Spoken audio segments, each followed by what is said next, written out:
Sous nos yeux se trouve Blair, une belle et élancée brune aux yeux vert foncé, et elle sera l'héroïne de cette histoire. Elle communique maintenant avec la vieille Madame Saint, qui a décidé d'offrir à Blair des biscuits qu'elle avait préparés en trop grand nombre. Notre héroïne raconte qu'il y a environ 4 ans, elle a été expulsée du manoir où elle travaillait comme femme de ménage, et que grâce à son indemnité de départ, elle a pu louer une maison. Presque toutes les économies de Blair ont été dépensées pour cela, et il était presque impossible de trouver un emploi, et la jeune fille s'est donc retrouvée sans le sou. Mais c'est la bienveillante Madame Saint qui a donné un travail à la jeune fille, l'empêchant de faire complètement faillite.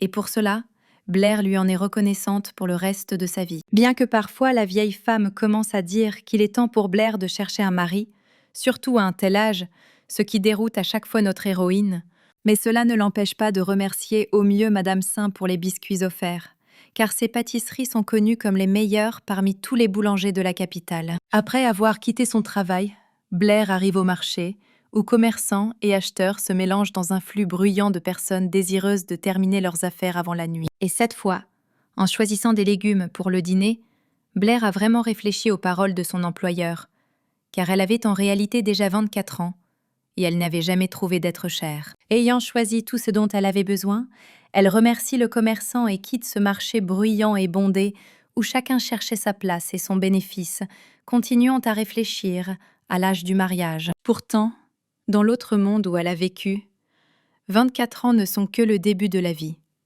le moment où l'on ne pense pas au mariage. Et ici et maintenant, elle rentre chez elle en courant, anticipant la préparation de sa pâte de tomate préférée, pour laquelle elle a acheté tout le nécessaire. Soudain, Blair aperçoit une luxueuse calèche dorée se tenant devant sa maison, appartenant clairement à un noble seigneur. La jeune fille s'alarme à la vue de cette voiture qui, semble-t-il, est venue pour elle, et ne peut chasser les pensées qui grouillaient dans sa tête que quelque chose de terrible pourrait l'attendre. Mais ensuite, elle remarque un bel homme debout à proximité, vêtu de vêtements coûteux, ses cheveux étaient de couleur cendre et ses yeux étaient rouges comme le sang. Et l'abîme, la passion et la fierté brillaient en eux. Le cœur de la jeune fille tremblait. Elle ne pouvait jamais imaginer qu'elle verrait un si bel homme juste devant sa maison. Blair s'approche de lui, lui demandant qui il est et pourquoi il est ici, mais en même temps elle se surprend à penser que cet homme lui semble douloureusement familier. Il l'appelle par son nom, après quoi elle s'arrête sous le choc. Après quoi l'homme continue de dire qu'il ne s'attendait pas à revoir la fille d'aussi près. Il s'approche d'elle et lui demande pourquoi elle s'est enfuie, tandis que Blair, au contraire, se retire plus loin, ne sachant toujours pas qui il est, ni quels sont ses objectifs. L'homme continue sa poussée, disant à Blair que si elle voulait s'enfuir et ainsi rompre sa promesse, elle n'aurait pas dû le serrer dans ses bras, même si Blair ne comprend pas de quoi il parle. Après tout, elle n'a fait une promesse dans ce monde qu'à une seule personne, Lady Chloé, qu'elle a autrefois servie. La prise de conscience de ce qui se passe recouvre Blair. Elle le comprend, mais n'arrive pas à croire que l'homme en face d'elle n'est autre que Chloé elle-même, qui a changé de sexe. L'héroïne ne peut le quitter des yeux, figée d'horreur, alors qu'elle entend le nouveau nom de son ancienne maîtresse, Claude. Après l'avoir nommé, Claude éclate d'un large sourire, après quoi tout l'espace environnant se dissout et la jeune fille tombe dans l'obscurité. Tout ce qui s'est passé s'avère être un rêve dont notre héroïne se réveille avec des sueurs froides, assise par terre dans la pièce. La jeune fille, continuant de s'asseoir par terre, soupire de soulagement lorsqu'elle comprend enfin que le terrible rêve qui la tourmentait n'était pas la réalité. Un rêve dans lequel elle a quitté son travail avec un scandale et s'est enfuie, et maîtresse Chloé s'est transformée en un homme merveilleux et l'a retrouvée. Finalement, ayant repris ses esprits, Blair se lève, parlant doucement de la façon dont elle pourrait même rêver de cela.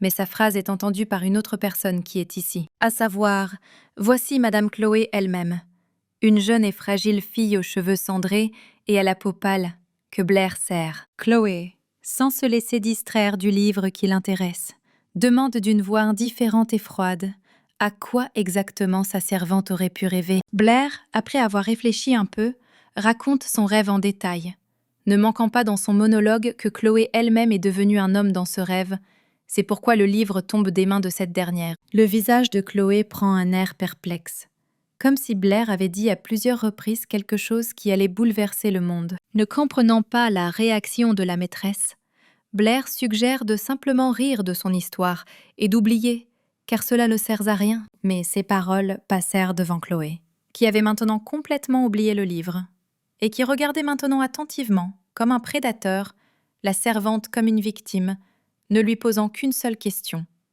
Quel genre d'homme elle était? Ce n'est pas la formulation de la question à laquelle notre héroïne aurait pu s'attendre. Et maintenant, elle va devoir se décrire à Chloé, aussi étrange que cela puisse paraître. Elle ne peut pas dire directement que Claude n'était pas seulement beau. Quand il a commencé à chuchoter, en regardant Blair, le cœur de la fille a commencé à battre plus vite. Tout ce qu'elle peut donc dire à l'hôtesse, c'est que Claude était beau, mais sans plus.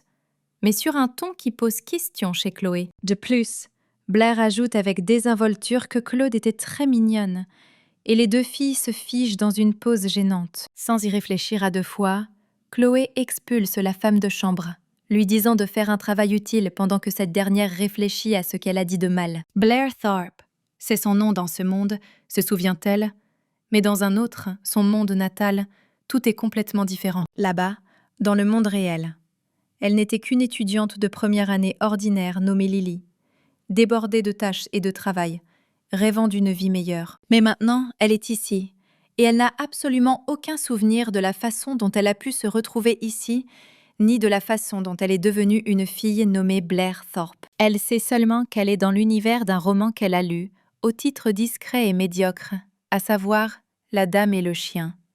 Et elle s'en est rendue compte seulement 2 ans après son entrée dans ce monde. Blair elle-même n'est pas mentionnée dans ce roman, et d'après ce qu'elle a appris au cours de ses 4 années dans ce monde, elle était censée n'être qu'un figurant, mais elle est désormais devenue un personnage important. Certes, ce personnage important a maintenant reçu du gérant la tâche de nettoyer les escaliers et se demande pourquoi Madame Chloé l'a chassé. C'est peut-être parce que Blair a qualifié Claude de mignon, continue-t-elle à penser.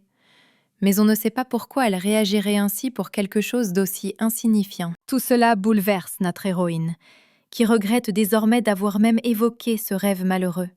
Surtout à cette période du roman. Chloé est le personnage principal du roman. Mais maintenant, comme Blair l'a réalisé, les événements du roman lui-même n'ont pas encore commencé. Et c'est le moment le plus difficile pour la jeune maîtresse, qui est maltraitée. Elle, voyant sa servante plus concentrée sur la réflexion que sur le ménage, lui demande combien de temps elle va nettoyer les escaliers.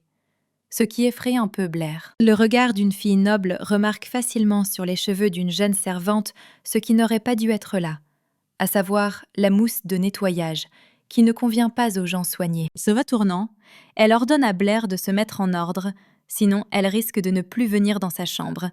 Et en partant, notre héroïne gémit de déception en haut des escaliers. Vers le soir, dans une salle confortable et chaleureuse, où des bougies brillaient dans les coins et sur la table, tous les domestiques du château se sont réunis pour dîner après une journée de travail productive. Blair, ayant fini son travail, comme les autres, vint elle aussi dîner. Mais alors qu'elle se dirigeait vers la table, elle ne put s'empêcher de remarquer des regards méfiants de toutes parts. À table elle-même, les servantes assises à proximité se lèvent brusquement et s'en vont aussitôt, ne voulant pas être près de notre héroïne. Ce comportement parmi les domestiques qui l'entouraient a commencé à partir du moment même où Blair est devenue la femme de chambre personnelle de Chloé. Mais maintenant, la jeune fille s'est habituée à cette intimidation maladroite au travail. Et pour l'instant, ce n'est pas l'opinion des autres filles qui l'intéresse, mais le délicieux dîner chaud qui se trouve juste devant elle. En examinant son repas, notre héroïne remarque des cuisses de poulet dorées, frites jusqu'à ce qu'elles soient croustillantes, enrobée d'épices et de sauce. Elle regarde attentivement autour d'elle, vérifiant si l'un des domestiques ou des cuisiniers la surveille et s'assure que personne ne se soucie d'elle. Après quoi, il cache tranquillement la viande dans son tablier sans attirer l'attention sur lui et quitte la salle à manger en direction de la chambre de Chloé. Elle s'envole dans la chambre de sa maîtresse, apportant non seulement une bonne nouvelle, mais aussi une délicieuse collation que Chloé pouvait rarement se permettre. Blair place soigneusement la friandise durement gagnée sur le plat et souhaite bon appétit à sa maîtresse. Pendant que Chloé goûte le poulet, Blair pense que ce serait bien d'essayer d'apporter de la soupe ici. Mais son propriétaire ne pense pas que ce soit possible. Notre héroïne ne lâche pas prise et dit que si elle avait une sorte de vaisseau, et pas seulement une poche de tablier, elle pourrait facilement s'en sortir. Sans quitter la nourriture des yeux, Chloé répond avec condescendance que cela ne sert à rien d'en discuter. Même si Blair l'apporte, elle sera froide, avec des morceaux de graisse refroidis et sans goût. Ayant accepté cette réponse comme la décision finale sur la question du vol de la soupe, Blair se tait, regardant la jeune fille qui mange de la viande en face d'elle. 2 ans se sont déjà écoulés depuis que notre héroïne porte de la nourriture pour Chloé. Et tout cela parce que les gens méchants et enfantins des domestiques n'ont pas donné à la fille de la nourriture normale. Blair est dégoûtée, rien qu'à l'idée qu'il a été possible de donner si peu. Non seulement à une noble dame, mais aussi à une adolescente qui n'a pas encore grandi. Même si la jeune femme au foyer a d'abord refusé, ils dînent désormais ensemble, avec de la nourriture volée dans la salle à manger, car Chloé n'aime pas dîner seule. À sa question de savoir si Blair elle-même a mangé le poulet, notre héroïne répond qu'elle n'a bien sûr pas pu résister et qu'elle a mangé une cuisse en cours de route. Mais c'est un mensonge. Chloé déplace l'assiette vers la femme de chambre avec ses doigts fins, l'informant qu'elle ne veut plus manger, et Blair elle-même peut prendre le reste. Malgré une résistance acharnée, l'héroïne oblige Chloé à manger au moins un morceau supplémentaire, divisant ainsi le poulet restant. En regardant sa maîtresse, elle pense que dans ce monde, il est impossible pour une servante et une noble dame de dîner à la même table.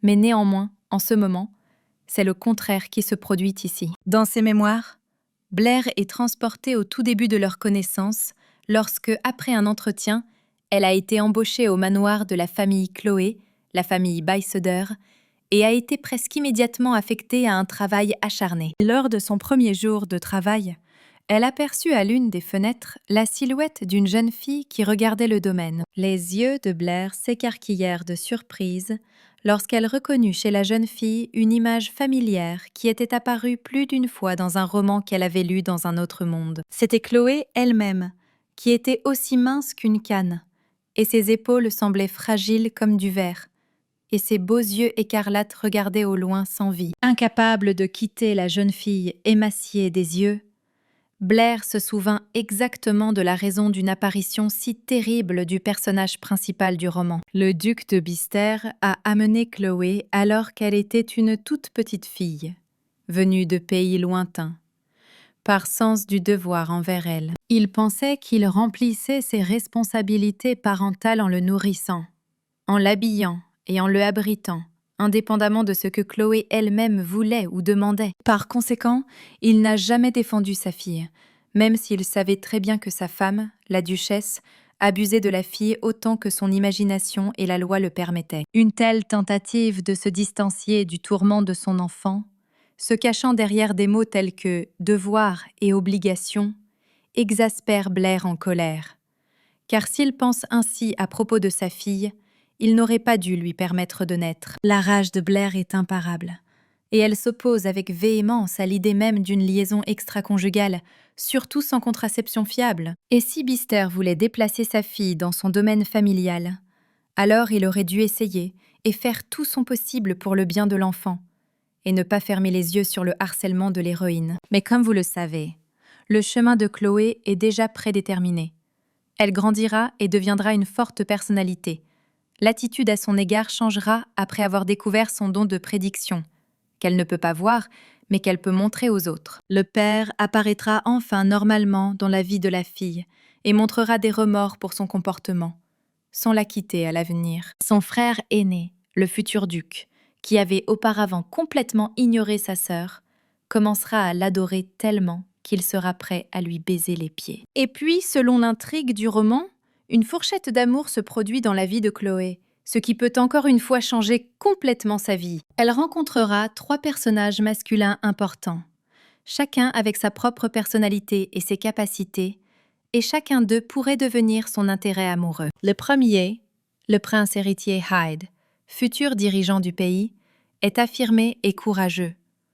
Le second, Le marquis Jaron était un maître épéiste, l'un des épéistes les plus célèbres du continent, et le troisième, le plus mystérieux d'entre eux, le sage de la tour magique, Daze. Mais aussi intéressant et profond soit-il, la seule figure que Blair devait soutenir était Chloé elle-même, qui ne regardait même pas la famille qui s'accrochait à elle à cause du cadeau. Et même si le roman était divertissant, Lily elle-même, avant sa transition vers ce monde, n'aurait pas voulu être ici. Mais il s'est avéré ce qui s'est passé. Le roman est devenu réalité. Et Blair, qui s'est retrouvée ici, ne pouvait s'empêcher de se sentir désolée pour la jeune Chloé, même si elle savait qu'un avenir heureux l'attendait. Incapable de se contenir, comme n'importe qui d'autre dans sa position, Blair dirige sa colère vers les gens autour de Chloé, contre les mauvaises herbes dans l'herbe. Son travail assidu est remarqué par la gérante, la gouvernante stricte et expérimentée Madame Deer, qui dit à la jeune fille de la suivre à son bureau pour recevoir de nouvelles tâches. Cela améliore grandement l'humeur de Blair, qui est tout simplement heureuse d'arrêter de désherber, d'autant plus qu'elle a réussi à impressionner le manager dès son premier jour. Mais avant de s'en prendre à Madame Cher, notre héroïne se retourne brusquement pour jeter un nouveau regard sur la jeune Chloé. Mais la jeune fille est partie, et la fenêtre était déjà fermée, sans aucun moyen de la regarder. Ainsi, pour la première fois, Blair a pu voir en réalité le personnage principal de son roman préféré, réalisant dans quel terrible cauchemar elle vivait. Le soir arrive et les domestiques se dirigent enfin vers leur chambre pour se détendre et se reposer avant une autre journée productive. Blair était très fatiguée après une journée de travail, et cette fatigue pèse lourdement sur ses épaules. Et le plus triste, c'est qu'elle n'a pas pu revoir Chloé. Pendant qu'elle s'étire pour détendre ses muscles endoloris, une des servantes, une jeune fille rousse, accourt vers elle pour se présenter. Elle s'appelle Misa. Elle demande le nom de Blair et se demande si elle travaillait comme femme de ménage, ce qui ne fait qu'irriter notre héroïne. Ces questions rappellent de plus en plus un interrogatoire. Et de plus, Blair a le sentiment qu'elle se retrouvera avec le travail le plus difficile, le plus récent et le plus inexpérimenté. Cependant, Misa veut juste l'avertir qu'après avoir travaillé dans un bâtiment séparé du domaine, il est difficile de trouver un emploi n'importe où, et que, de plus, la fille devrait éviter la poupée. Blair ne comprend pas de quoi il parle et demande à sa nouvelle amie si elle parle d'une sorte de fantôme ou d'une autre histoire effrayante. Mais elle est prise d'un véritable élan d'horreur lorsqu'elle apprend que sous la poupée, les servantes locales appellent Chloé, la fille illégitime du duc. Se retenant, Blair entend Misa continuer à lui dire que les gens du duc détestent Chloé et que ceux qui tentent de la rencontrer à mi-chemin ont de gros ennuis. Notre héroïne n'arrive pas à croire que cela se produit réellement et qu'un enfant puisse être traité avec autant de cruauté sans que personne ne s'en soucie. Blair comprend Misa. Elle a clairement dit tout cela avec les meilleures intentions pour que la nouvelle venue ne commette pas d'erreur et ne gâche sa vie. Mais qu'en est-il de Chloé elle-même, car elle ne méritait pas une telle attitude envers elle-même? De retour dans sa chambre, la jeune fille continue de raisonner. Le lendemain matin, Blair vient voir le manager et annonce de manière décisive qu'elle veut être la femme de chambre personnelle de Chloé, car pour le moment, elle n'a pas sa propre femme de chambre. C'est le propre désir de la jeune fille, qu'elle raconte à Madame Cher, mais elle n'en croit pas ses oreilles et demande à plusieurs reprises si Blair est vraiment prête pour cela. Elle est déjà suffisamment dans le monde du roman pour croire en sa réalité. C'est pourquoi la jeune fille ne peut pas rester à l'écart et regarder Chloé se faire intimider. Voyant l'insistance de la jeune fille, Madame n'a d'autre choix que de lui permettre, même si elle ne renonce pas à convaincre Blair, lui disant que Chloé ne sera pas contente d'elle. À quoi notre héroïne déclare hardiment qu'ils vont regarder cela. Et Madame est même un peu surprise par une telle impudence, mais tient bon et lui demande une dernière fois si Blair en est sûre. « Ce n'est pas nécessaire, » dit la nôtre. Elle est prête à affronter toutes les épreuves qui peuvent survenir pendant le travail. Madame se retrouve à lutter contre un mur et annonce enfin que Blair travaillera comme femme de chambre personnelle de Chloé à partir d'aujourd'hui. 10 minutes plus tard, vêtue d'une nouvelle robe, notre héroïne se tient devant l'immense porte en bois menant aux appartements de sa nouvelle maîtresse, Chloé. Son cœur battait comme un oiseau en cage lorsqu'elle frappa à la porte derrière laquelle se cachait l'hôtesse familière dans le roman, mais inconnue dans ce monde. Mais en réponse, elle n'entendit que le silence, qui lui parut plus étrange que l'éventuelle voix colérique de Chloé. Elle commence à craindre que la nouvelle maîtresse ne soit pas là, ou que quelque chose lui soit arrivé. Et, essayant d'entendre au moins un bruit venant de l'intérieur, Blair se presse contre la porte. N'ayant plus de patience, elle tourne la poignée de la porte, qui s'ouvre sans difficulté. La femme de chambre, ne se doutant de rien, entre dans la chambre de sa maîtresse pour vérifier ce qui se passe.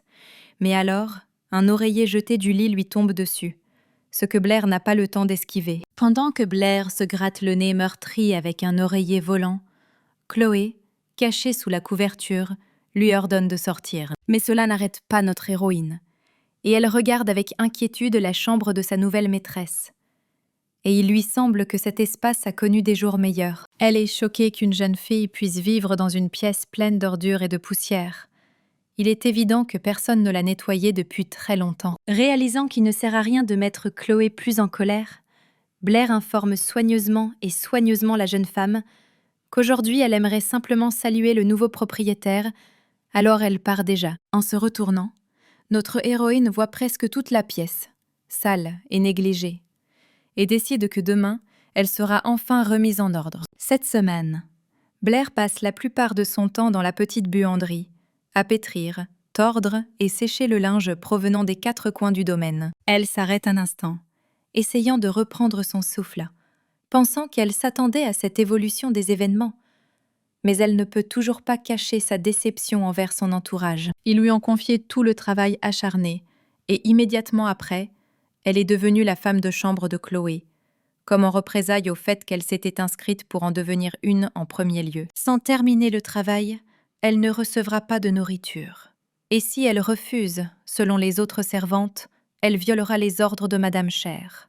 Et tout cela la bouleverse grandement. Mais cela ne fait pas autant mal que la relation avec Chloé, dont le cœur semble fait de glace, tant cette fille semble inaccessible. Après plusieurs jours de travail épuisant, elle ne jeta même pas un coup d'œil à Blair pendant qu'elle nettoyait, continuant constamment à regarder la vue depuis la fenêtre. Mais dans son cœur, notre héroïne comprend qu'il ne s'agit que d'un faux semblant, car elle a lu le roman et sait ce que ressent réellement son personnage principal. Reniflant, elle décide d'essayer de voir Chloé demain pendant le déjeuner, quoi qu'il arrive, puis continue son travail difficile. Un autre épisode mémorable pour Blair a été le premier repas qu'elle a apporté à Chloé, à savoir son état lamentable, un morceau de pain rassis et du yaourt avarié. Alors qu'elle pense que ce serait bien de jeter cette nourriture non comestible et d'apporter quelque chose de frais, Chloé elle-même la rencontre, ce qui fait peur à Blair. En passant, la jeune ménagère annonce avec indifférence qu'elle ne mangera pas. Après quoi, elle claque la porte de sa chambre derrière elle. Cependant, Blair elle-même, sachant très bien à quoi ressemble ce dîner anormal, refuserait également. Mais le problème est que le corps de Chloé a encore besoin de grandir. Rien de mieux ne vient donc à l'esprit de notre héroïne que de commencer à voler de la nourriture normale et fraîche pour sa jeune maîtresse. Après avoir volé de la nourriture pour la première fois, elle s'envole dans la chambre de Chloé avec un air des plus satisfaits, ce qui effraie légèrement la jeune fille, habituée au silence. Tandis que la jeune femme essaie de prétendre qu'elle ne fera rien, Blair, n'écoutant pas ses paroles, jette des œufs durs frais et des petits pains parfumés sur la table et les présente à Chloé avec un large sourire. Notre héroïne s'épanouit littéralement, tandis qu'elle raconte joyeusement à sa maîtresse comment elle a volé ses produits au déjeuner. En écoutant sa joyeuse histoire, Chloé ne dit pas un mot, légèrement perplexe, ne comprenant pas pourquoi sa servante a fait une telle chose. Finalement, après avoir écouté la jeune fille jusqu'au bout, elle brise son silence en demandant à Blair si elle-même a pris cela comme nourriture. Mais la servante ne comprend pas sa question. De plus, elle perçoit cette question comme si Chloé, malgré toute sa froideur dans la communication, commençait à montrer une sorte d'inquiétude pour Blair et répond qu'elle a mangé. Ses rêves de prendre soin de Chloé sont brisés par la froide réalité. Après qu'elle continue de demander avec mépris si Blair veut vraiment que la dame mange la même nourriture que la femme de chambre. Mais néanmoins, Notre héroïne n'abandonne pas l'espoir de bien nourrir sa maîtresse et commence à l'orienter vers la nourriture, à laquelle elle réagit avec une extrême réticence. Mais Blair ne peut être arrêtée. Elle tend un petit pain frais, encore un peu chaud, au visage de Chloé, et lui propose d'arrêter enfin de râler et de manger au moins un peu. Mais Chloé ne bouge pas, telle une statue figée, et continue de regarder Blair avec un regard haineux. Puis notre héroïne décide d'utiliser une autre méthode. Elle demande quel âge a Chloé et doute qu'elle ait au moins 16 ans. Après quoi, elle lui propose de la nourrir comme une enfant. Et cela fait son effet. Chloé attrape le petit pain des mains de Blair, et Blair se surprend à penser que peut-être que la dame elle-même n'aime pas ça, mais qu'elle a besoin de manger pour améliorer sa santé. Notre héroïne se réjouit de sa mission accomplie, tandis que Chloé fouille enfin dans les pâtisseries fraîches apportées par la servante. Pendant que la jeune femme termine son déjeuner, Blair déclare de manière responsable que, la prochaine fois, elle apportera quelque chose de meilleur à Chloé, mais que pour l'instant, elle peut manger ceci. À cela, Chloé, se levant de table, répond sèchement qu'il n'y aura pas de prochaine fois, et si Blair apporte à nouveau de la nourriture, elle la jettera. Et à cela, notre héroïne doit se justifier qu'elle voulait le meilleur. Déçue par le comportement de sa maîtresse obstinée, Blair dit tristement qu'elle est très maigre, après quoi Chloé s'arrête sur place. Blair se rend compte de l'erreur qu'elle a commise en accusant la jeune femme d'être mince.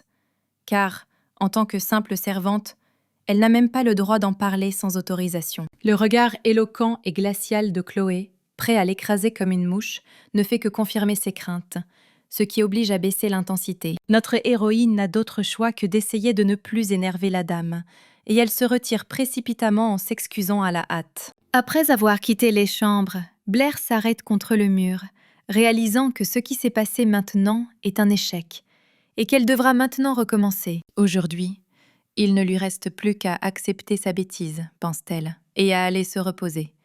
Et d'une manière ou d'une autre, demain tout ira mieux. Le lendemain matin, le temps s'est avéré magnifique, donnant à Chloé l'occasion de se promener dans le jardin et à Blair de s'excuser auprès d'elle pour l'incident d'hier. Et, en guise d'excuse, elle envisage d'offrir à Chloé une grosse pomme rouge, et en même temps de la nourrir avec, faisant ainsi d'une pierre deux coups. Sautant au coin de la rue, elle court vers sa maîtresse, lui faisant un peu peur, après quoi Chloé demande à Blair pourquoi elle est revenue. Alors que notre héroïne lui teinte une pomme en lui demandant de l'accepter, Chloé passe en répondant qu'elle ne la mangera pas, et seules les excuses des lèvres de Blair arrêtent la maîtresse glaciale, qui auparavant ne voulait même pas voir sa servante insouciante. Blair admet qu'elle aurait dû proposer de la nourriture dès le début.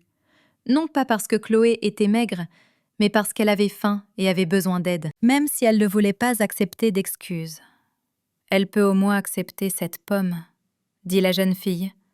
Ce à quoi Chloé répond qu'elle y voit une sorte de blague cruelle. Blair convient que cela peut paraître ainsi, mais en réalité, elle veut seulement sincèrement aider Chloé. Car que doit-elle faire lorsqu'elle peut s'évanouir à tout moment? Après avoir réfléchi un peu, Chloé abandonne et accepte finalement la pomme des mains de la servante, réalisant qu'elle ne lui veut pas de mal et qu'elle n'est pas l'homme de la duchesse. Amusée par cela, Blair lui demande avec un peu d'impatience si Chloé l'a fait par pitié, ce à quoi elle reçoit une réponse négative. Elle dit qu'elle n'est pas en mesure d'avoir pitié de qui que ce soit, y compris de notre héroïne. C'est peut-être vrai, Blair en convient, mais elle est toujours extrêmement heureuse que Chloé ait trouvé la force de le faire, ce qu'elle lui dit. Elle regarde le visage de sa servante, mais maintenant, en plus de son regard glacial typique, il y a aussi une pointe d'embarras dans ses yeux. Un large sourire se dessine sur le visage de Blair. Elle dit que sans regret, elle n'aurait pas été pardonnée. Chloé se détourne et répond que c'était comme si Blair avait perdu une pierre dans son cœur, mais Chloé n'a néanmoins pas accepté ses excuses. Et d'ailleurs, la jeune femme ne comprend pas pourquoi notre héroïne continue de la suivre, essayant ainsi de changer de sujet, mais reçoit la réponse que Blair est toujours sa servante personnelle. Il y a une pause gênante entre les deux, pendant laquelle notre héroïne se rend compte que Chloé, apparemment, ne se souvenait pas qu'elle avait même désormais une femme de chambre. Ce fait désespère Blair, car elle a accueilli Chloé le premier jour, s'est présentée selon toutes les règles, et a même essayé de se rapprocher d'elle tous ces jours. Chloé, n'ayant pas l'intention d'attendre Blair, s'enfuit rapidement du jardin fleuri, criant à sa servante de ne pas la suivre, et ainsi leur conversation se termine. Une semaine après que Blair soit devenue la femme de chambre de Chloé, la belle-mère de la jeune femme l'a convoquée pour une conversation privée. Rappelant le fil conducteur de l'histoire, notre héroïne se souvient que la rumeur disait que la duchesse était accusée du meurtre de la mère de Chloé et que c'était elle qui avait elle-même intimidé Chloé, mais qu'elle était aussi très belle. Regardant attentivement le jeune visage de Blair, la duchesse entame finalement une conversation, lui demandant si elle est la servante qui s'est rapprochée de Chloé. En disant cela, Blair se demande à quel point la belle-mère de Chloé connaît la vie de sa belle-fille, car elle ne sait pas qu'elle n'a pas d'autre serviteur personnel, et il n'y a aucun signe de rapprochement ici. Avec la plus grande gentillesse et attention possible, la duchesse demande s'il lui est difficile de travailler dans le bâtiment séparé où habite Chloé. Ce à quoi Blair elle-même répond tout aussi gentiment que ce n'est pas difficile du tout pour elle, réalisant dans sa tête que si elle dit le contraire, elle sera licenciée sur le champ. Tremblant un peu, comme un chasseur qui aurait raté sa proie dans un piège, la duchesse, toujours souriante, hoche la tête à sa réponse. Mais ce n'est pas son dernier atout, pense-t-elle en appelant une autre bonne, qui lui apporte rapidement une enveloppe bien remplie, à laquelle notre héroïne ne s'attend pas. Cette enveloppe contient le dossier de Blair, à partir duquel la duchesse lit qu'elle a 18 ans et que sa famille a perdu son statut social, après quoi la jeune fille a dû devenir femme de chambre. De plus, Blair comprend également que la duchesse sait tout sur ses parents, ainsi que sur ses 2 jeunes frères, et qu'une telle couche d'informations sur la seule servante Chloé inquiète notre héroïne. En finissant de lire le dossier, la duchesse, comme par hasard, souligne que la jeune fille est déjà à l'âge où il est temps de penser au mariage et aux enfants, ce qui surprend Blair. Mais il ne peut pas y avoir de mariage sans dot, poursuit l'épouse du duc. Et il faut trouver une épouse convenable. Et en cela, elle a de l'expérience et des capacités, ce qui étonne Blair, qui comprend que tout a été décidé pour elle. Et maintenant, cela dit, la duchesse attend la bonne réponse à la question qu'elle a posée il y a quelques minutes. Sans aucune intention, Blair demande à nouveau quelles questions ils lui ont posées. Pourquoi la duchesse, à cause d'une telle stupidité de la servante, a même cassé son éventail dans ses mains. Faisant de son mieux pour se retenir, pour ne pas montrer d'émotion, la maîtresse répète s'il est difficile pour notre héroïne de travailler dans un immeuble séparé où habite Chloé. Elle voit que Blair n'a toujours pas de réponse et cherche maintenant une option alternative pour obtenir d'elle ce qu'elle veut. Réalisant qu'il est difficile pour la fille de donner une réponse, car après tout, nous parlons de Chloé, elle veut proposer à notre héroïne un nouveau travail lié à la nouvelle dame. Ce changement de conversation surprend un peu Blair. Elle souhaite savoir auprès de la duchesse ce qu'ils peuvent lui offrir, ce qui la fait presque virer au début. Et elle lui dit qu'elle doit se rapprocher le plus possible de Chloé, puis lui parler de tout ce qu'elle fait et pense. Choquée par cette proposition, Blair reste assise sur son siège, contemplant les mots que la duchesse vient de lui dire. Elle précise soigneusement, pour ne pas éveiller les soupçons, s'il s'agit d'une surveillance constante de la jeune femme, à laquelle la duchesse s'en moque. Elle est juste curieuse de savoir comment va sa belle-fille, rien de plus.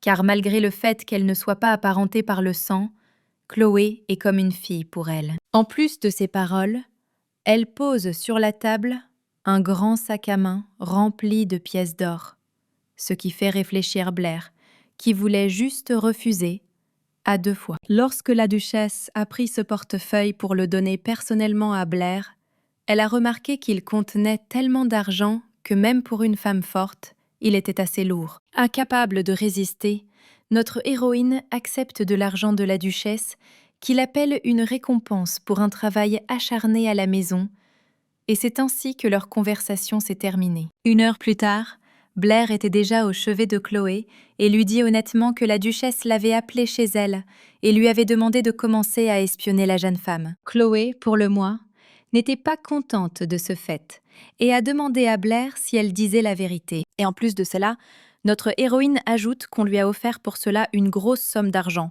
de quoi vivre mieux que le reste des domestiques. À la question suivante de Chloé, si elle a pris cet argent à sa belle-mère, Blair répond sans une once de honte qu'elle l'a pris sans le moindre pincement au cœur. Puis Chloé, aussi impudique que sa servante, tant sa main fine et fragile, ordonnant qu'on lui remette le sac sur le champ. En remettant à sa maîtresse un lourd sac à main rempli de pièces d'or, Blair se surprend à penser que la jeune femme se comporte comme un bandit aguerri. Ayant reçu l'argent entre ses mains, Chloé sourit enfin pour la première fois dans la mémoire de notre héroïne, non sans un peu de jubilation. Mais Blair est heureuse d'un tel sourire. Cependant, un peu plus tard, Blair se souvient d'un autre trait de Chloé, à savoir qu'elle lit secrètement des livres la nuit, car elle est étroitement surveillée pendant la journée. Et cette habitude l'aidera à l'avenir. Auparavant, notre héroïne pensait qu'il serait préférable qu'elle ne montre pas qu'elle était au courant. Mais maintenant, elle n'en est plus si sûre. Maintenant, si vous y réfléchissez, continue-t-elle, elle peut aider, car Chloé, contrairement à elle, ne peut pas quitter le manoir. Et si tel est le cas, alors Blair, qui est parfois capable de sortir du domaine, peut transporter secrètement ses livres, ce qu'elle va faire. Elle se souvient qu'elle n'avait pas prévu cette petite pause du travail, et maintenant, puisque l'occasion s'est présentée, elle porte entre ses mains des livres qu'elle souhaite partager avec la jeune femme. Avant la randonnée, Blair est spécifiquement venue la voir, lui disant qu'elle avait la possibilité de partir pendant un moment et qu'elle le ferait cet après-midi. N'entendant que le silence en réponse, elle se tourne pour quitter la pièce, pensant que c'est exactement la réaction qu'elle attendait de sa maîtresse. Dès qu'elle s'approche de la porte, Chloé l'appelle, après quoi notre héroïne se retourne brusquement, n'attendant aucun intérêt de la part de Chloé. Elle lui jette un portefeuille rempli de pièces d'or,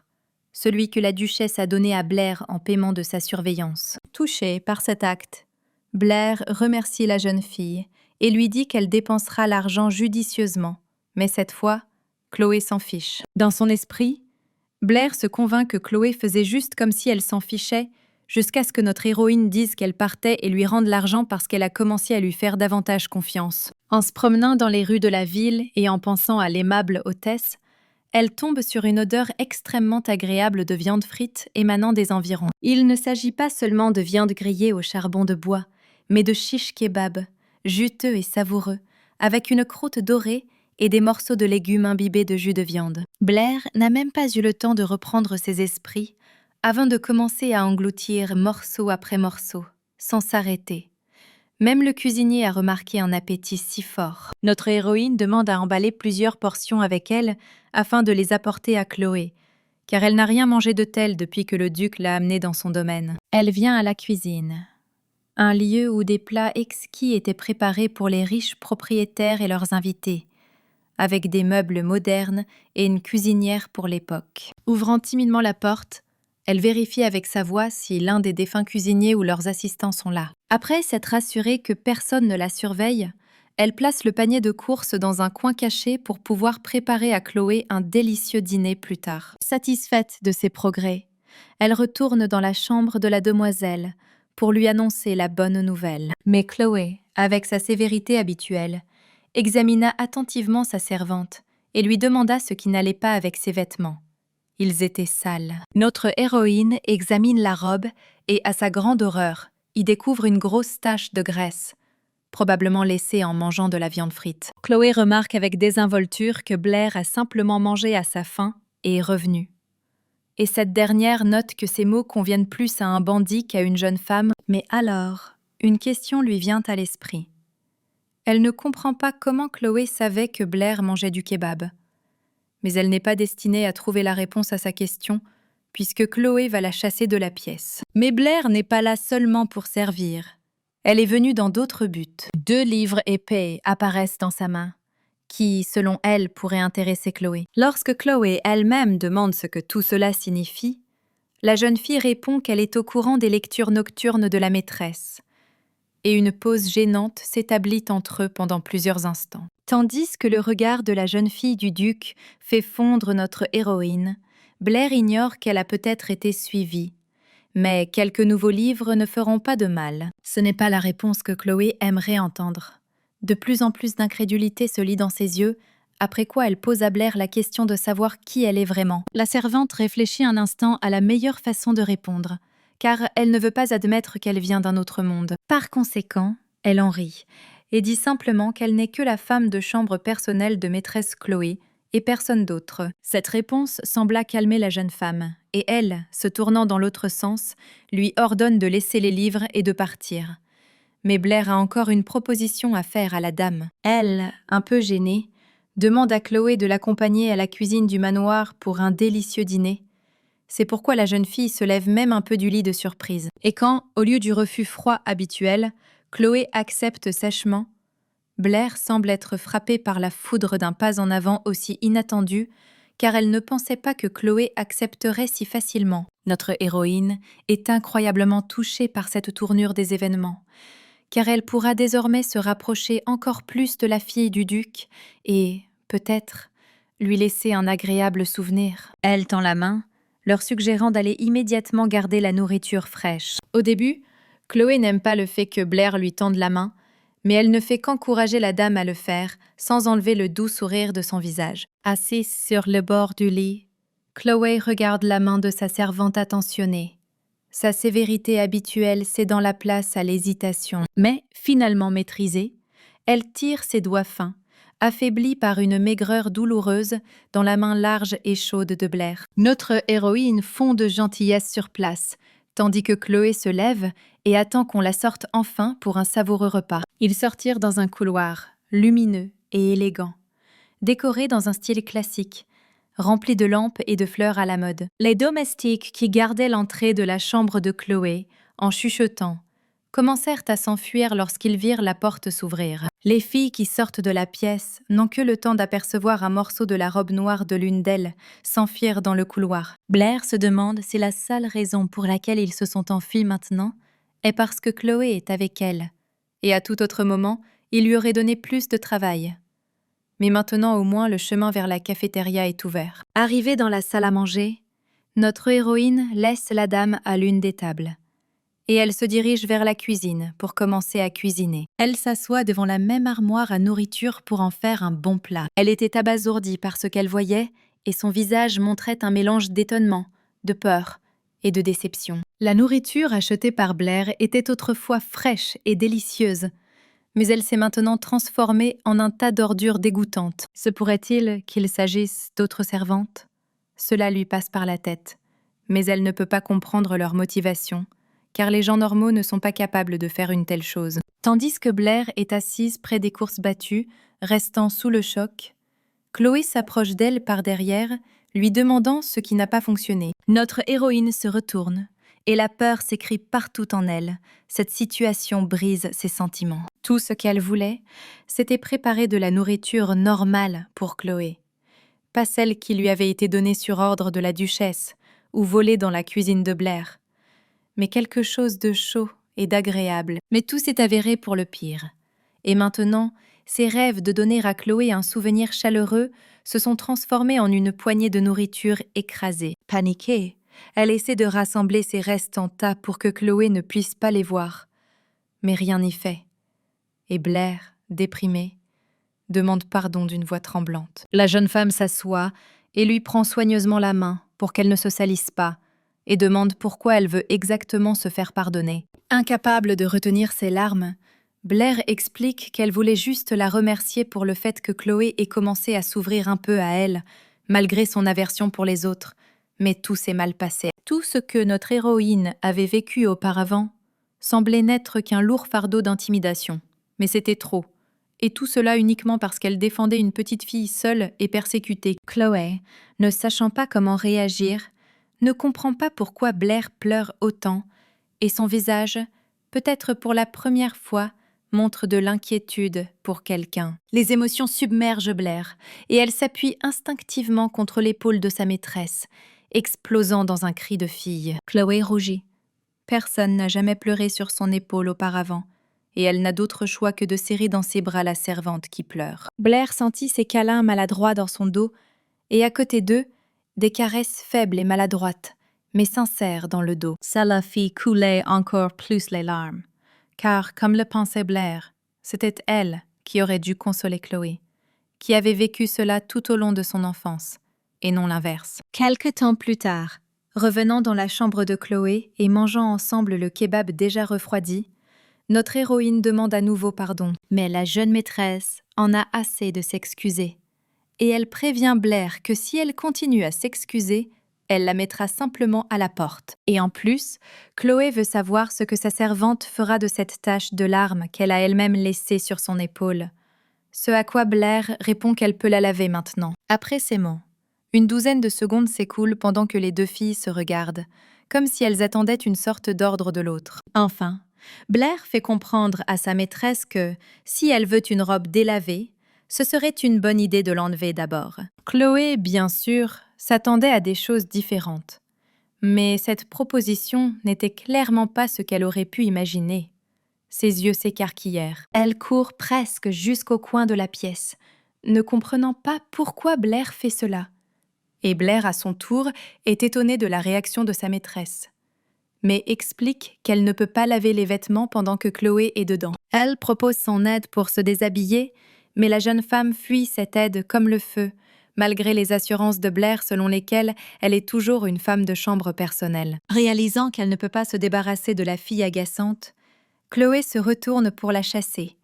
Mais au dernier moment, elle propose une option qui lui convient, en pointant son doigt vers les toilettes. Blair a peur, pensant qu'en guise de punition pour son intrusion, elle sera désormais enfermée dans les toilettes jusqu'à ce que Chloé en ait marre. Ne voulant pas un tel résultat, elle commence à assurer qu'elle est très capable et qu'elle peut aider à se déshabiller en 1 seconde. En désespoir de cause, elle demande de ne pas la fermer ou de la mettre à la porte, même si dans son cœur elle se reproche ses cris et ses supplications. Chloé dissuade Blair, expliquant qu'elle ne l'enfermera pas et ne la mettra pas dehors. Elle ne veut tout simplement pas, en parlant de cela en rougissant un peu, que la femme de chambre la voie nue. Réalisant à quel point elle avait probablement l'air stupide à cet instant, Blair lui gifle les mains et recule simplement vers la porte de la salle de bain. Dans un tel état d'inhibition dû à la maladresse, elle franchit lentement la porte, sans quitter des yeux sa jeune maîtresse. De derrière la porte,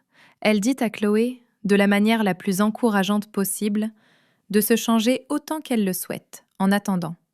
Ce à quoi elle reçoit en réponse l'ordre de ne pas dire de bêtises et de fermer la porte de l'autre côté. Plus de 10 jours se sont écoulés depuis leur conversation avec la duchesse, et en général, rien n'a changé pour notre héroïne.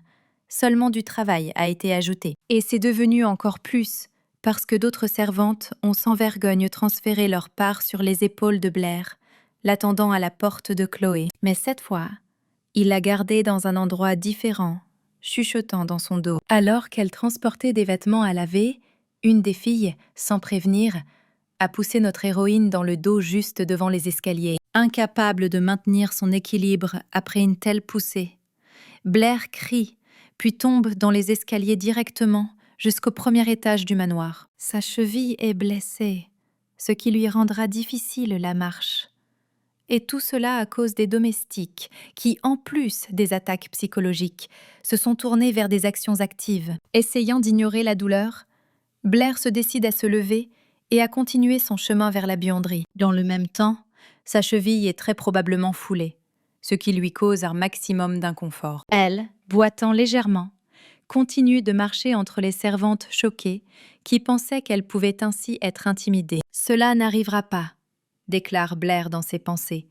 Et quoi qu'il arrive, elle sera avec Chloé jusqu'à la fin, et un jour elle l'accompagnera au bal. Continuant à clopiner vers la buanderie, elle se surprend à penser qu'elle n'a pas vu sa jeune maîtresse de la journée et que ce serait bien de la surveiller. À mi-chemin de la buanderie, son chemin est bloqué par 2 autres servantes, qui attendaient également son arrivée ici, dans ce couloir. À leurs pieds se trouve un seau en bois ordinaire rempli d'eau, et ils l'ont évidemment gardé pour notre héroïne, mais pas pour l'aider à nettoyer le linge. Blair comprend leurs intentions, mais ne peut pas croire qu'ils oseraient commettre une agression aussi ouverte. En croisant les filles, elle entend l'une d'elles murmurer à l'autre d'agir, après quoi elle se sent trébucher. Incapable d'esquiver, elle tombe au sol avec fracas, sentant presque toutes ses contusions tomber dans les escaliers. Dans les yeux de Blair, vous pouvez voir le reflet de ces 2 hooligans maléfiques, avec l'intention de lui verser tout le seau pour l'intimider. La jeune fille, entendant le clapotis de l'eau qui coule, ferme les yeux, se résignant au fait qu'elle ne pourra pas esquiver, et attend juste que tout cela se termine. Cependant, après quelques secondes, elle les rouvre, se retrouvant complètement sèche. Levant les yeux, Elle se rend compte qu'elle était à l'abri d'une intimidation imminente et est choquée de réaliser qui l'a fait. Chloé se tient devant elle, l'eau tombant de son pyjama de nuit en jets rapides, et même par endroits, pendant que la jeune femme elle-même s'éclaircit la gorge. Elle ne comprend pas où Blair a disparu toute la journée, puis demande pourquoi elle est toujours assise par terre. « Blair Thorpe, lève-toi », dit-elle. Sa voix froide, alors que l'eau froide continue de couler sur ses cheveux cendrés. Notre héroïne, se levant mal à cause de la sensation de douleur, rougit un peu, car Chloé l'a appelée par son nom pour la première fois, mais pas dans les circonstances les plus agréables. Chloé appelle les 2 servantes qui l'ont aspergée d'eau et leur ordonne de se mettre hors de sa vue au plus vite, et elles obéissent immédiatement, car elles peuvent être sévèrement punies pour ce qu'elles ont fait. Elle les suit de son regard glacial, pendant qu'eux, talonnant leurs talons, tentent de s'éloigner le plus possible de la jeune fille du duc. Alors que notre héroïne essaie de trouver de meilleurs mots pour remercier son sauveur en la personne de Chloé, elle l'interrompt avec une expression grossière, disant qu'elle est agacée par le comportement de Blair. En se retournant, elle déclare haut et fort que la fille ne devrait pas tolérer l'intimidation et permettre qu'une intimidation aussi ignoble lui arrive. Mais Blair n'est pas à la hauteur. Elle s'approche de Chloé et lui dit qu'elle est toute mouillée, et note aussi silencieusement que les lèvres de la dame sont également bleues à cause du froid, alors qu'elle-même a simplement mouillé le bas de sa robe. Chloé perçoit son expression alarmée comme une nouvelle tentative de fondre en larmes à l'improviste et prévient immédiatement que si cela se produit, elle la laissera ici. Mais Blair dit tout de suite qu'elle ne pleurera pas, qu'elle veut juste remercier sa maîtresse d'être intercédée et qu'elle veut lui demander si elle s'inquiète pour elle. Pendant une seconde, ils se figent tous les deux pendant que notre héroïne attend au moins une réaction de l'hôtesse, et Chloé réfléchit à la façon dont elle devrait réagir à cela. Le dernier excès d'humidité tombe des boucles d'une jeune fille, mais froide au-delà de son âge, alors qu'elle essaie d'exprimer au moins quelque chose sur son visage ou sa voix. Ne trouvant rien d'approprié dans ses émotions, Chloé se retourne brusquement et s'éloigne, se dirige vers le bain pour se réchauffer dans l'eau tiède, tout en disant à Blair de ne pas la suivre. La jeune fille ne l'écoute pas et continue de boiter,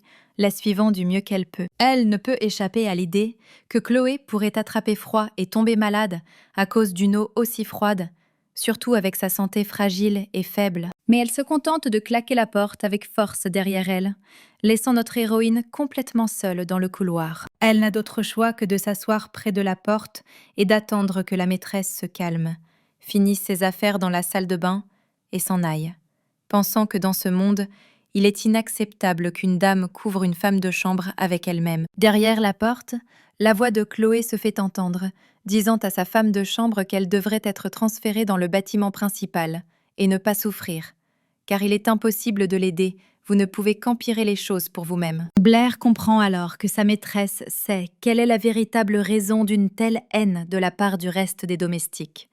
Mais elle se dit immédiatement que ce n'est pas la faute de Chloé. Et tandis que Chloé jure à haute voix contre Blair de lui avoir gâché sa vie de manière si imprudente, notre héroïne attend un peu et lui rappelle sa présence. En sortant de la salle de bain, la jeune femme avoue qu'elle ne peut rien faire contre ce chaos et qu'elle ne peut même pas commander aux domestiques, encore moins changer de personnel. Néanmoins, dit Blair avec un sourire, elle a chassé ces vils hooligans de manière incomparable, et elle-même n'aurait pas pu le faire, et même s'il ne pouvait pas être puni maintenant, quelqu'un d'autre le ferait certainement. Elle s'est rangée du côté de Blair, non pas dans un but lucratif, mais afin de donner au personnage principal de son roman préféré des souvenirs chaleureux, afin que son enfance ne soit pas remplie uniquement d'obscurité. Chloé ne comprend pas pourquoi la fille a autant d'optimisme et comment elle peut même être calme dans une telle situation de vie. Elle dit que, dans le grand monde, il y a beaucoup plus de choses injustes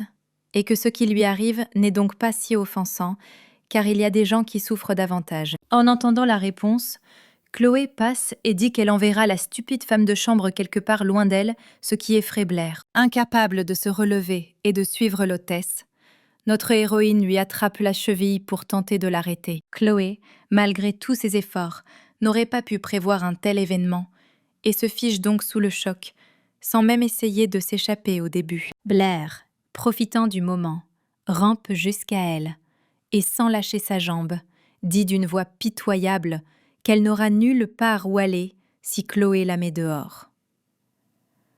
Avec un visage de chaton souffrant, elle demande au propriétaire si elle ne se sentira pas vraiment désolée pour elle lorsque Blair se retrouvera dans la rue. Confuse.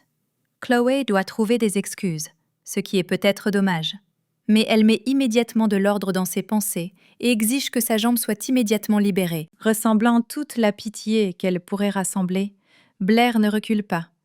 Puis Chloé pose la question de savoir qui lui a réellement envoyé la fille comme femme de chambre personnelle. Blair, joyeuse et un peu minable, répond que c'était son choix personnel, même si à l'époque, elle ne pensait pas qu'ils essaieraient de la mettre à la porte, mais néanmoins, elle veut sincèrement rester proche de Chloé. La jeune femme soupire, réalisant qu'il n'y a pas d'échappatoire à cette fille, et hoche doucement la tête. La joie de Blair ne connaît pas de limite. Comme une petite enfant, elle sursaute malgré ses blessures antérieures. Riant fort et gentiment, elle demande si Chloé promet de rester avec elle pour toujours. C'est très important pour elle. En regardant sa servante malchanceuse, Chloé dit calmement qu'elle ne peut pas lui promettre pour toujours. Et ce mot, pour toujours, ne peut pas être prononcé avec une telle dextérité. Elle tourne à nouveau le dos à Blair, ce qu'elle considère comme un bon signe, ce qui signifie qu'elle peut rentrer dans sa chambre avec un sentiment d'accomplissement. Pendant qu'elle se lève, Chloé parvient à bien examiner l'état de sa servante, et cet état ne lui convient pas du tout. Elle demande pourquoi elle boit beaucoup et a des bleus sur son visage, après quoi elle précise si cela a été fait par les mêmes serviteurs qui l'avaient auparavant aspergée d'eau. Notre héroïne doit mentir un peu pour que Chloé ne se blâme pas, et dans sa version, elle vient de tomber, mais cela ne se voit pas à sa cheville enflée et rouge. Mais un mensonge aussi élémentaire ne passe pas, et Chloé continue de regarder la servante minable, qui ne peut rien ajouter de spécial à ses propos. Par conséquent, la jeune femme décide de prendre les choses en main, et d'un geste de son doigt fin, elle dirige Blair surpris vers une chaise près de la fenêtre ouverte. Tandis que notre héroïne invite bêtement Chloé elle-même à s'asseoir là, sans comprendre ce qu'on attend d'elle, la jeune fille aux cheveux gris regrette déjà sa décision de laisser Blair là. Réalisant enfin, la jeune fille s'assoit sur une chaise avec optimisme pour que personne ne soit plus offensé par elle. Même si, au bout d'un moment, elle se demande si cela valait la peine d'aller jusqu'au bout, alors que Chloé s'approche d'elle. Après quoi, elle passe d'un état d'incrédulité au choc complet lorsque sa jeune maîtresse s'agenouille et commence à sentir sa cheville enflée. Mais Chloé, tel un médecin expérimenté, dit à Blair de s'asseoir tranquillement, de garder le dos droit et la tête haute pendant qu'elle continue d'examiner la jeune fille blessée. Au fil du temps, la jambe de Blair était déjà devenue très rouge et ne semblait pas luxée, mais cassée. Après avoir suffisamment examiné le bleu, Chloé met son doigt dans sa bouche afin d'obtenir le matériel dont elle a besoin maintenant. Restant dans le flou, Blair tente d'arrêter la maîtresse, mais en vain. Chloé sort de sa bouche son doigt fin et pâle, d'où sort peu à peu du sang écarlate, qui reste également sur ses lèvres. Horrifiée, Blair souligne l'évidence, à savoir que Lady Chloé saigne, ce qui n'est pas pour cela qu'elle se souvient du personnage principal de son roman préféré. Et elle, à son tour, applique du sang sur la jambe de notre héroïne, mais pas au hasard, mais sous la forme d'une rune magique spéciale, qui commence à briller un peu. Ce sceau, appliqué par Chloé, supprime non seulement le gonflement rouge, mais également une douleur intense, mais tout cela n'est devenu possible qu'avec l'aide de la magie noire. Blair crie d'horreur. Elle ne peut pas croire que Chloé non seulement l'ait fait, mais qu'elle ait également exécuté le rituel interdit avec tant de désinvolture, auquel elle réagit calmement, ne comprenant pas ce qui ne va pas. La jeune fille du duc se lève et s'éloigne de la servante effrayée, remarquant seulement qu'elle fait trop de bruit, ce qui pourrait attirer des auditeurs indésirables. Cela change radicalement la situation pour Blair, car elle a toujours pensé qu'elle savait absolument tout sur Chloé. Mais la magie noire est devenue quelque chose de nouveau, et il n'y en avait pas un mot dans le roman, ce qui signifie que le monde change au-delà de toute reconnaissance. Cependant, Chloé dit qu'elle a seulement soulagé la douleur, mais pour vraiment remettre sa jambe en ordre, vous devriez consulter un vrai médecin et ne pas expérimenter. Lorsque Blair demande sur qui les expériences ont été réalisées, Chloé, debout comme une scientifique folle, déclare d'une voix effrayante qu'elle était un sujet expérimental. Ou plutôt à propos de Blair elle-même, dit-elle sur un ton encore plus sombre, et ses yeux commencent à briller de tons sanglants. Blair elle-même, après avoir écouté tout ce terrible discours, s'est retrouvée au bord d'une crise cardiaque, hurlant d'horreur. Même si elle est morte de peur, elle voit toujours que Chloé se moque d'elle de cette façon, bien que d'une manière si effrayante. Sans retenir un sourire, la jeune femme invite la servante à partir avant qu'elle ne soit transformée en souris expérimentale et ne mène de nouvelles expériences. Même s'il s'agissait d'une simple tentative de chasser Blair, c'était assez efficace, car elle s'est enfuie facilement. Heureusement, sa cheville ne lui faisait plus mal, même si cela lui faisait un peu peur. Mais juste avant de partir, elle entend la voix de Chloé lui demander une faveur, dont elle parlera lorsque Blair elle-même ira mieux. Après avoir survécu à ce bouleversement émotionnel, notre héroïne s'en va, promettant de répondre à toute demande de sa maîtresse, et va se reposer. Alors qu'elle ferme la porte, elle dit doucement à quel point elle est reconnaissante pour l'aide de Chloé aujourd'hui. Quelques jours plus tard, au cours desquels la jambe de Blair a guéri assez rapidement, à la demande de son propriétaire, notre héroïne a pu à nouveau sortir en ville. Même s'il est difficile pour la jeune fille de comprendre les inscriptions de Chloé, elle comprend que le fait d'être enfermée lui a rendu difficile l'accès à l'éducation. Et si l'on en tient compte, tout n'est pas si mal. Pour autant que Blair le sache, Chloé n'avait jamais quitté le domaine du duc. Il était donc surprenant qu'elle soit capable de tirer une carte aussi détaillée de la ville à partir de ses souvenirs. Après de telles choses, la jeune fille ne sait plus si elle peut à nouveau faire confiance à l'histoire originale du roman ou s'il y a autre chose qu'elle ne connaît pas encore. Arrivée au bon endroit, elle suit les instructions en frappant une petite mélodie à la porte afin de pouvoir entrer dans la boutique du magicien, car la demande de Chloé était un ingrédient pour pratiquer la magie. Pendant qu'elle attend patiemment une réponse, Blair parvient à penser qu'ici, comme dans tout fantasme, tout est très déroutant pour les sorciers. Et juste au moment où elle voulait partir, un inconnu vêtu d'un manteau blanc apparut à côté d'elle, lui demandant ce dont elle avait besoin dans un tel endroit. À la suite d'une apparition aussi inattendue de notre héroïne, le cœur s'emballe et les pensées commencent à flotter sauvagement à propos de qui il s'agit. Peut-être du sorcier lui-même. En le suivant, Blair se rend compte qu'elle vient correctement de la carte, mais n'est pas sûre qu'il serait correct de suivre l'étranger plus profondément dans le bâtiment. Juste sous ses yeux, la pièce entière est remplie de lumière dorée, changeant la situation en quelques secondes, frappant la jeune fille. Elle est surprise de voir à quel point la pièce vide est remplie de meubles et de lampes, de l'odeur de divers plats, et même des voix de nombreuses personnes. Ce n'est que maintenant qu'il est devenu clair que pendant tout ce temps, il y avait beaucoup de monde ici. Mais il se cachait, ici, avec l'aide de la magie. Mais pourquoi n'est pas clair? L'un des hommes assis là demande à l'étranger en blanc qui arrive « Qui est cet enfant ?» en désignant Blair, qui l'a amené avec lui et l'appelle Damon. Il répond avec désinvolture à cet appel en retirant sa capuche, affirmant qu'il a simplement rencontré la jeune fille à l'entrée. Cela devient une véritable révélation pour notre héroïne, car cet homme, Damon, a tenu l'un des rôles les plus importants du roman original. Étant le sage de la tour magique, il prétend être le futur chef de cette même tour, et donc une place à côté de l'empereur. Le bel homme mystérieux, dans l'histoire principale, flirtait souvent avec Chloé après son coming out. Et surtout, ce sage aux cheveux bleus était l'un des principaux prétendants au cœur de la demoiselle, personnage principal du roman. Et maintenant, il s'intéresse vraiment à ce qu'une fille comme Blair recherche dans un endroit comme celui-ci. Et comment elle a même trouvé cet endroit. Mais elle ne répond pas à sa question, se rappelant que dès la première rencontre, Damon embrassera Chloé sur la joue. Mais maintenant, ils ont aussi quelque chose en commun dans la magie noire que notre héroïne ne soupçonnait même pas. Dans le roman, lors de leur première rencontre, un lien spécial s'est établi entre eux, notre héroïne continue de penser. Et maintenant, il devient clair pourquoi. Damon lui-même a une image sombre et mystérieuse. Mais néanmoins, selon Blair, il est toujours beau, même s'il n'est pas aussi bon que Chloé. De retour de ses pensées, elle montre le dessin de la magicienne Chloé, expliquant qu'elle a besoin de cet ingrédient pour sa maîtresse, et pour le plaisir, elle est venue ici. Damon accepte de l'aider, et propose de le suivre plus loin, ce que fait la jeune fille. Finalement, Ils descendent dans le sous-sol, légèrement plongés dans le crépuscule, et cet endroit semble extrêmement suspect à Blair dès le début. Après avoir suivi le magicien à travers une lourde porte en bois, la jeune fille regarde d'abord autour d'elle.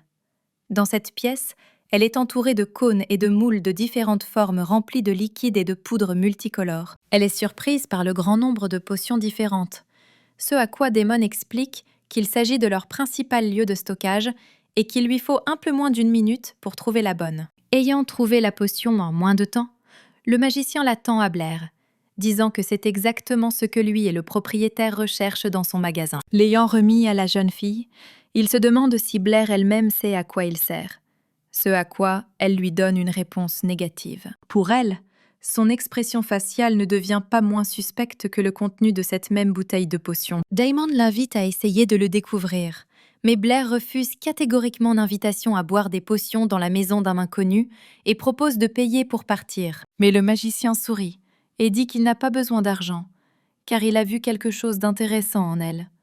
Et c'est ce qu'il acceptera comme paiement. De retour chez lui, Blair, sans retenir les détails, raconte à la jeune femme tout ce qui s'est passé et lui présente la bouteille même que Damon lui a donnée. Chloé n'est pas satisfaite du récit, et elle exige que la femme de chambre répète tout depuis le début.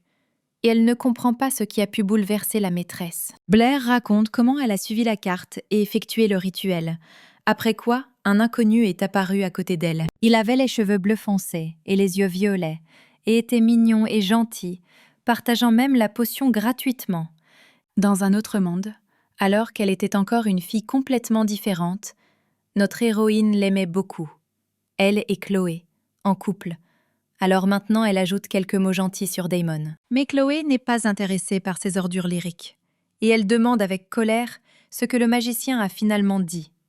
Et Blair répond qu'il n'a pas accepté de paiement, parce qu'il a vu quelque chose d'intéressant en elle. Cette situation ne semble pas être en faveur de la jeune maîtresse.